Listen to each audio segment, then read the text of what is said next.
everybody. This is City Scrapper. Thank you so much for joining me today. Today I'm going to be making a layout using scraps. The first thing that I did was glue down half-inch strips in a diagonal pattern on one corner of a page. And then I cut the page in half so that I could work with the mixed media on a different page. Here I am tracing around my picture and the other part of the background so that I would only be putting mixed media on the part that will show. And I'm starting off with some watercolor sprays. These watercolor sprays are mainly Tattered Angels, Glimmer Mists, and I also have a Lindy spray in there.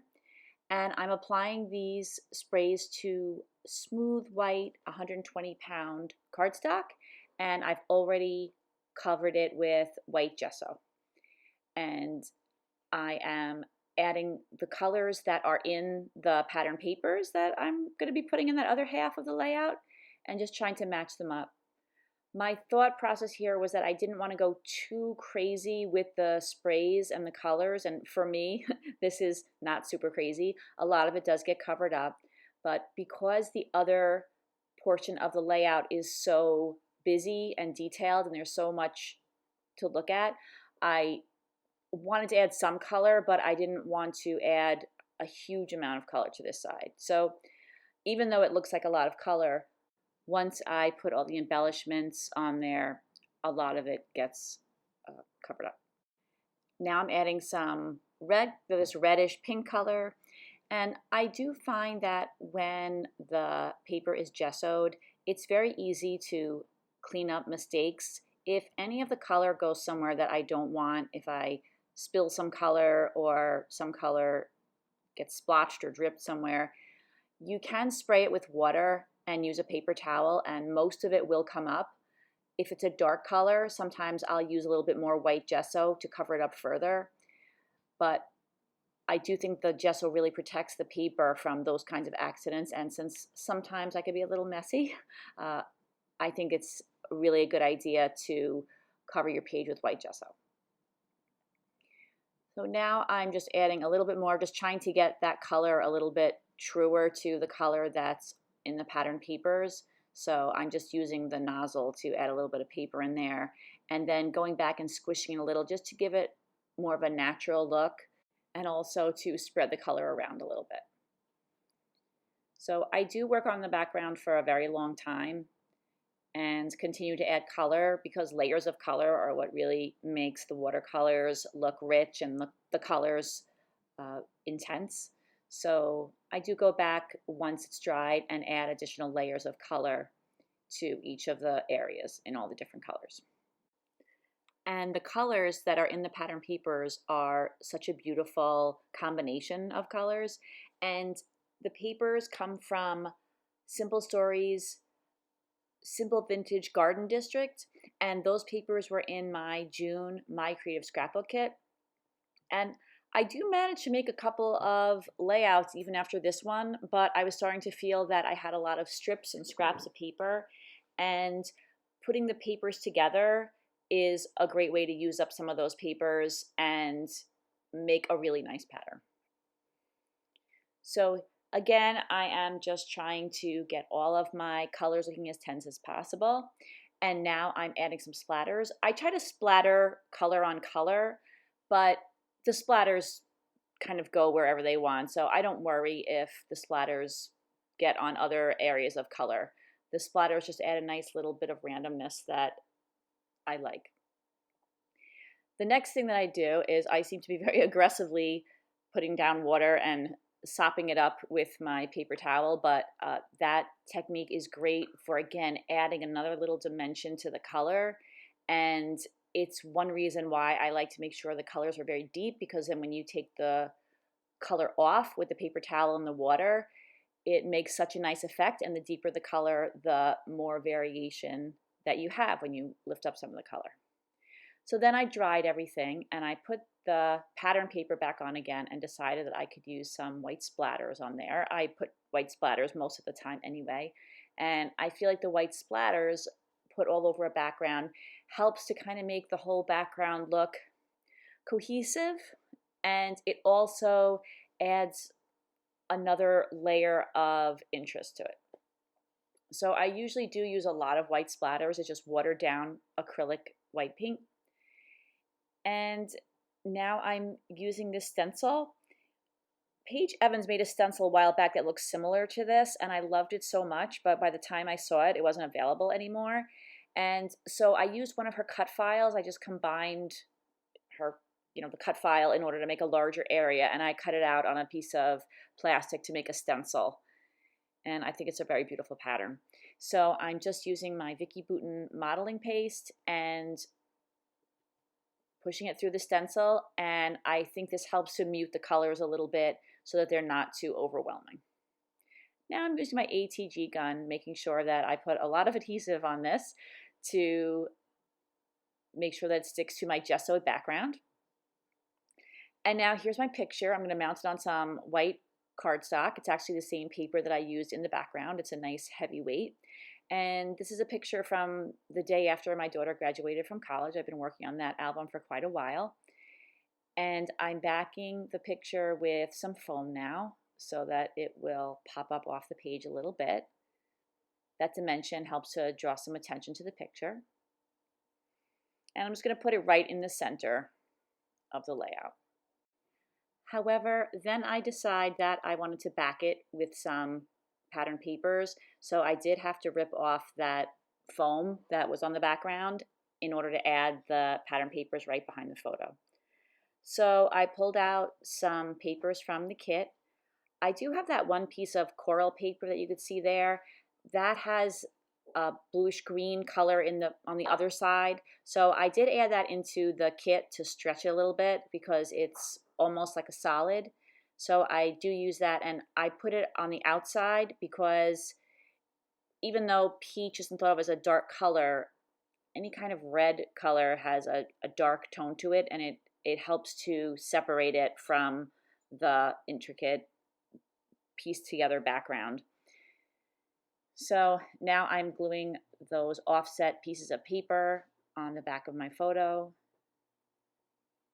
And I'm going to have to go back again, and once I attach all these down and put the foam back on there again so that it will pop up, and there I am putting that same piece of foam back down there again. However, I couldn't save that little strip, so I just added a couple of new strips. And now it's bigger, so I have to add a little bit more foam. Once I have my photo mounted on my background again, I start working on the embellishments. You can see them off to the right, the white ones. Those are made out of paper clay, and I'm going to paint those so that they match the colors of the pattern paper. For the leaves, I'm using this greenish blue color, and I mix it with some white paint to try to match the color as best as possible. And these are super nice paints from Prima. They have a nice iridescent look to them. And I'm not going to show myself painting all of these, but I do paint all of the leaves the same color. And I do make sure that I get the sides because sometimes I miss the sides when I'm painting. For the flowers, I'm starting with some yellow paint. And flowers usually look like they're darkest in the center and lightest on the outermost petals. So I'm putting the yellow in the center, and then I'm lightening it up with white paint as I move out from the center. And I keep going over the outer edges with a little bit of extra white paint just so that you can see that progression from darkest to lightest. And I paint 3 of the flowers in yellow. And I also paint this piece that I'm holding now, and I try to put all the colors on that one so that it kind of all comes together. I'm going to put that right over the photo. Now I'm painting 5 flowers in pink, and I'm trying to use that same idea of making it darkest in the middle and lightest on the outside. You could also see that I've painted some of the flowers. I painted 3 of them green. I was trying to do 3 yellow, 3 green, and these little teeny tiny ones, I'm making 5 of those pink. And here I am adding the lighter color around the outside of it. And if I feel that the center isn't dark enough, I will go back in again to the center with a little bit of the original paint color and dab it in there just to make sure that the center looks really dark. And here I am also adding some extra white to the outside just to make sure those petals look lighter. And this is really simple to do. It might look a little harder than it is, but it's super simple to do. Here I am painting over that green. I find that it's not a good idea to paint over colors using this paint. It took quite a few coats, but it worked out in the end. I did that because I wanted to make the leaves green. Now I'm using this metallic luster in white frost, and I dip my finger into the container and I just rub it over the highest points of these embellishments. It gives it a nice luster, and it also really highlights it in a way that makes it look more dimensional and realistic.